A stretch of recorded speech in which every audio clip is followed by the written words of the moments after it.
This session is from Let's Learn the Concept in 5 to 10 Minutes series. This 5 minutes videos will help in case you are going for interview and need to go through and brush up the concept quickly.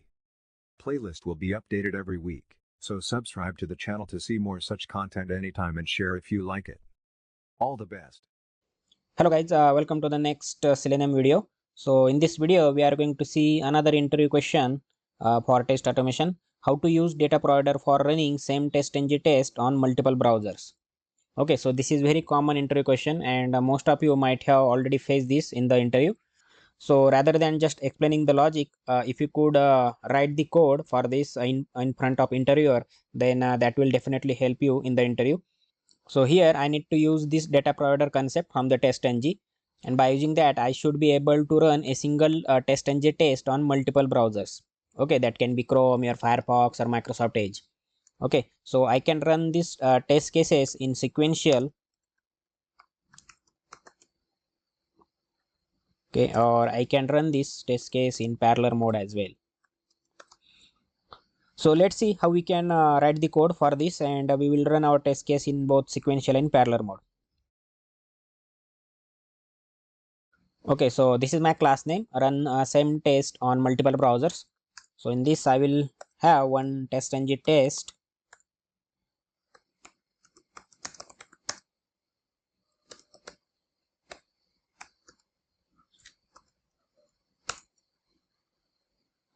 so I need to import it from the TestNG library. Okay, and at the end we will just close the browser. Okay, so we have one test method and after test method.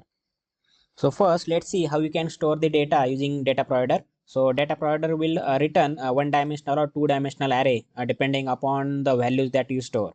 So in this scenario we are going to save the different browser names: Chrome, Mozilla Firefox, and Microsoft Edge. Okay, so for that purpose you need to use this DataProvider annotation from the TestNG, and you need to provide name to this DataProvider. So let's say browser provider. So this is my DataProvider name, and we will create the method. So this method will return string array. Okay, that's why return type is string array, and my method name is, let's say, get data.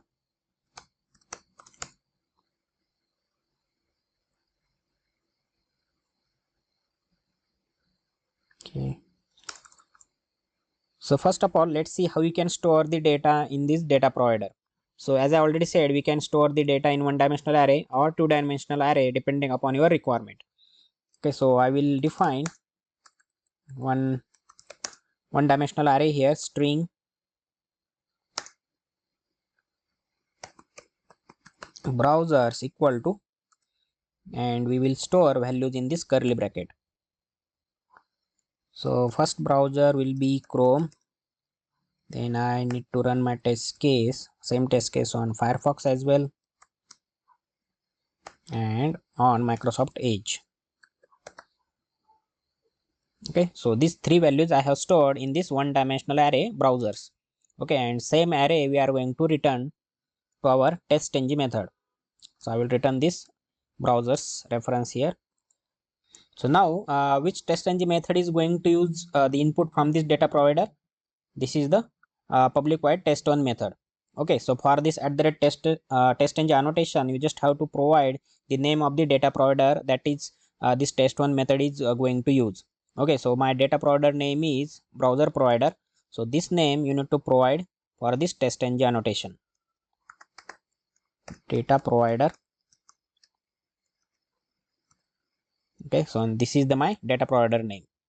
Okay, so in case if you have not given any name to your DataProvider, you can use this method name directly.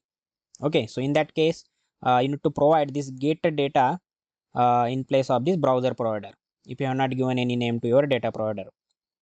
Okay, so by using this browser provider I will get one string value at a time. First I will get Chrome, then Firefox, and then Edge.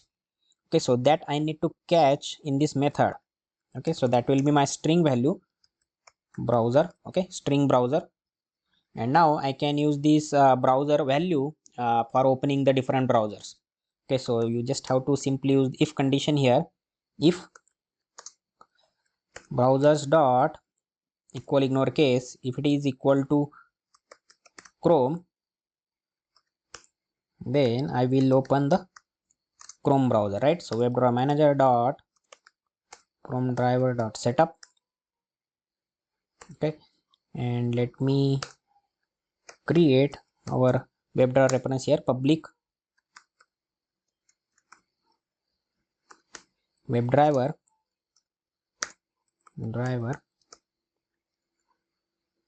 Okay, so here we just need to initialize it, driver equal to new Chrome driver.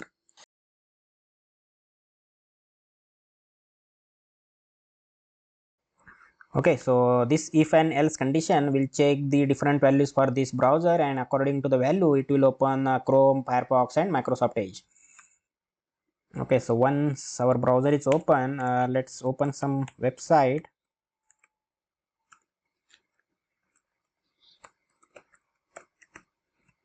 Let's open Google.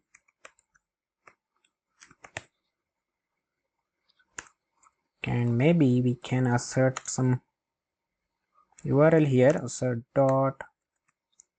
assert equals. So maybe we can check the URL itself, dot get current URL, and my expected will be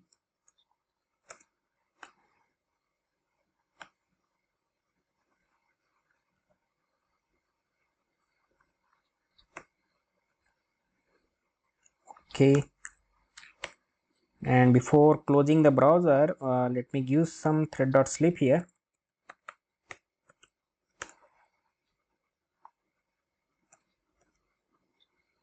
Okay, so that we will be able to see the browser is running or not. Okay, so this is our test method, test1, and this is our data provider.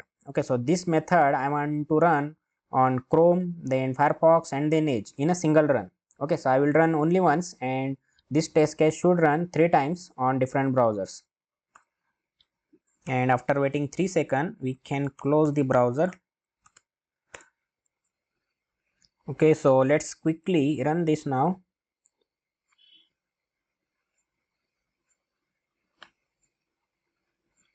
Okay, so first it will open the Chrome.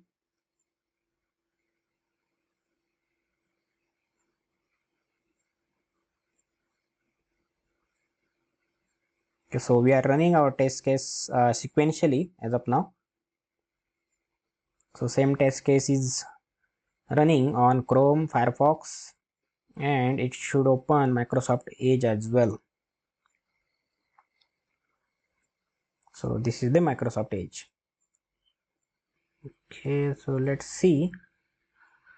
All the tests passed. Test 1 with the Chrome browser, then test 1 with the Firefox, and test 1 with the Edge. So same test case run on different browsers and all are passed. Okay, so this concept data provider from the TestNG is very useful if you want to run the same test case for multiple values.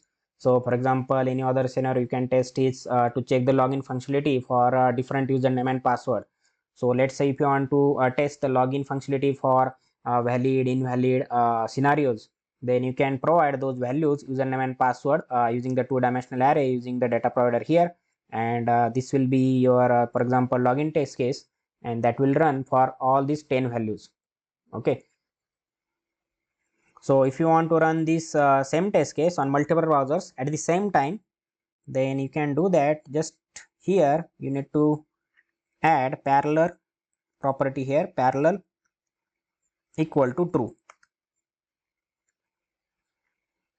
Okay, so for this data provider annotation, name equal to browser provider and parallel property equal to true. That means I want to run my test case in parallel.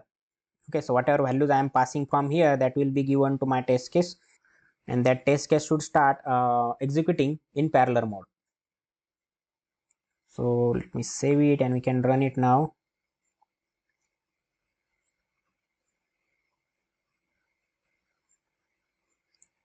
Okay, so all our test case are running. Chrome, Microsoft Edge, and this is the Firefox. Okay, so execution is done and all tests are passed, and you can check the TestNG result as well here. Okay, so test one with the Chrome 10 seconds, then another Edge is also 10.85, and Firefox had taken a little more, 14.87 seconds. Okay, so that's all for this session, guys. I hope this session will help you to answer this question in the interviews. Let me know if you don't understand anything, or if you have any question. You can write in the comment section, or you can send me an email on ageautomation09@gmail.com. So thanks for watching, guys. See you in the next video.